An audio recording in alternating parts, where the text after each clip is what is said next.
खुलुमबाय स्टुडियो आं रबिन बसुमतारी कामरुप जिल्ला आबसु आरो काछारी महल दखरा आबसुनि बानजायनायाव थाखो 9 आरो थाखो 10 नि फरायसाफोरखौ लानानै बेसेनाङै फोरोंथाय मावबादा बेखेवबाय।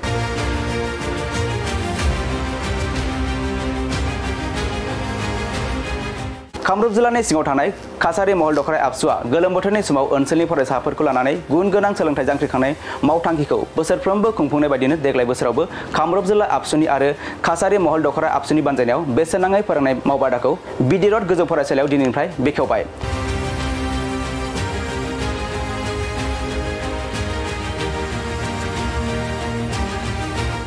बे बेसेनाङै फोरोंनाय मावबादाखौ कामरुप जिल्लानि दुलाराय बर' फरायसा आफादनि आफादगिरि रुपम बर'नि मासि लानानै हाबाफारिया मेहेरगोनाङै जानानै थाङो। हाबाफारिखौ बेखेवनानै होयो दुलाराय बर' फरायसा आफादनि आफादगिरि दिपेन बर' बिथाङा।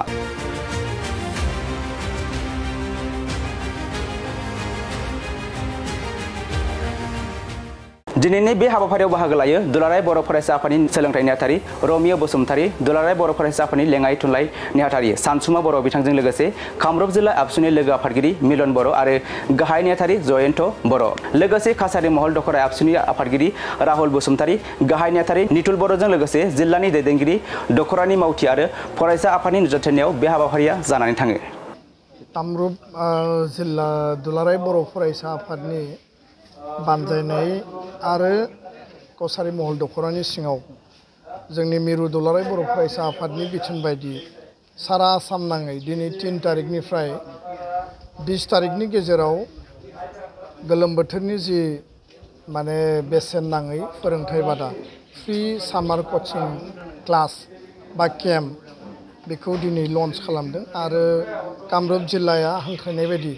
बे बिरुदत्त हाइ स्कुलाव आङो बाहागो लाफैदों। बे फरायसालियाव बड मिडियाम बर' आरो एसामिस मिडियाम, बर' मिडियामनि थाखाय स्पेसियेलि खाथियावनो थानाय UN एकाडेमि आरो बिरुदत्त हाइ स्कुलनि फरायसा फरायसुलिखौ लिंनानै बे सामार कचिं क्लासखौ दिनैनिफ्राय जागायदों। जोंहा जि अबजेक्टिभ दङ जे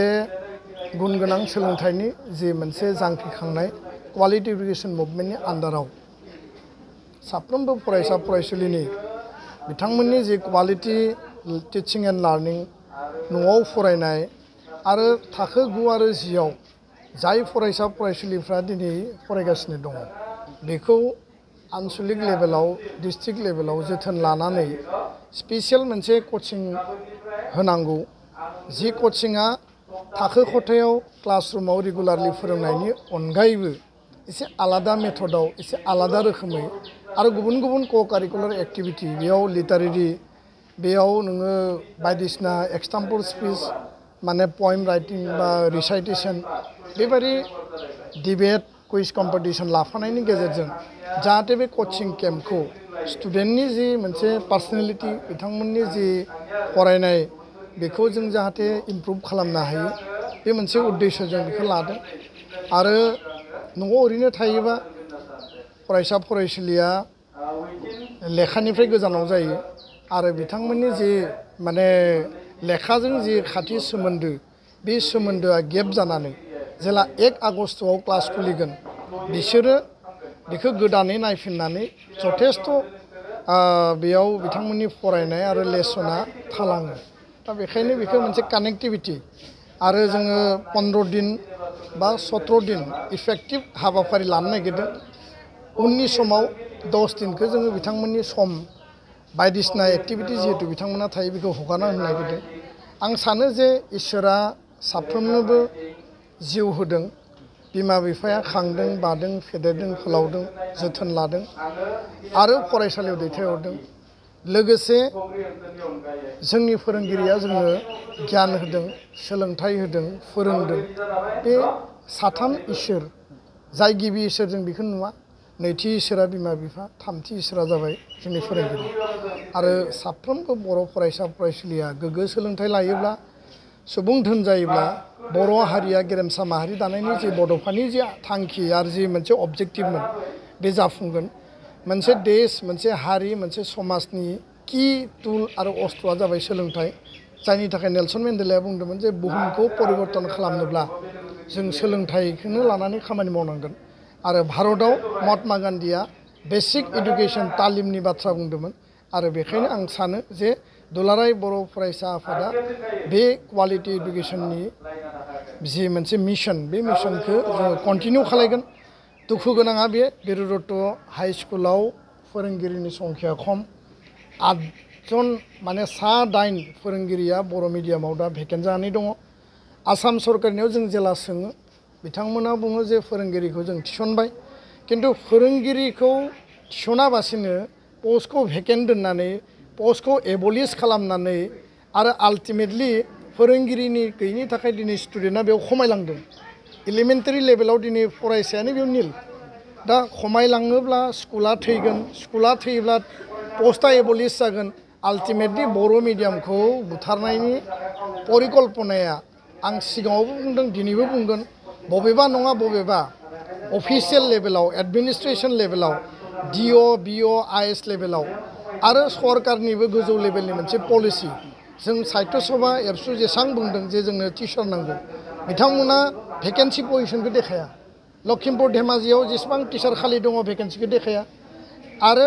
कम भेकेन्सि देखायनानै टिचारनि क्राइसिसखौ जेलाबो दोनो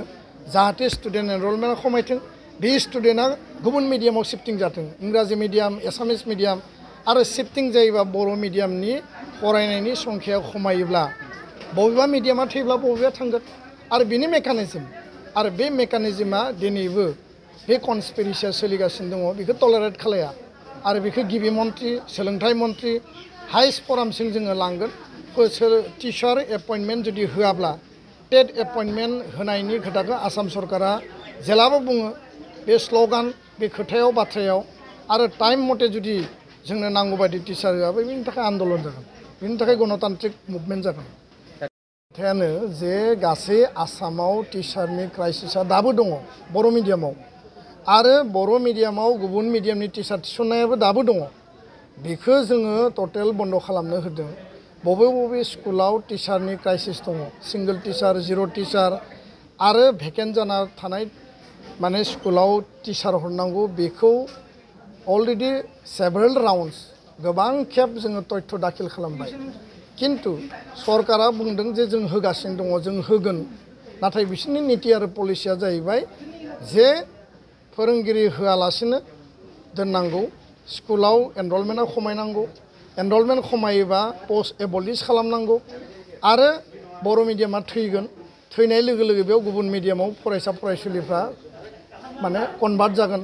जेरै नों नगाव डिस्ट्रिक्टआव बा गुबुन गुबुन जिल्लायाव दा मेक्सिमाम बर' मिडियामनि फरायसा फरायसुलिया गुबुन मिडियामाव शिफ्टिं जागासिनो दङ दा बे जाबाय मोनसे षड़यन्त्र मोनसे कनस्पिरेसि सरकारनि मावफोर डेफिनेटलि गोदोबो दङमोन दिनैबो दङ इयुनावबो थागोन किन्तु बे षड़यन्त्रखौ जोङो बन्द खालामनो थाखाय एक्सट्रा खामानि मावगोन गिबियावनो जों कामरुप जिल्ला दुलाराय बर' फरायसा आफाद आरो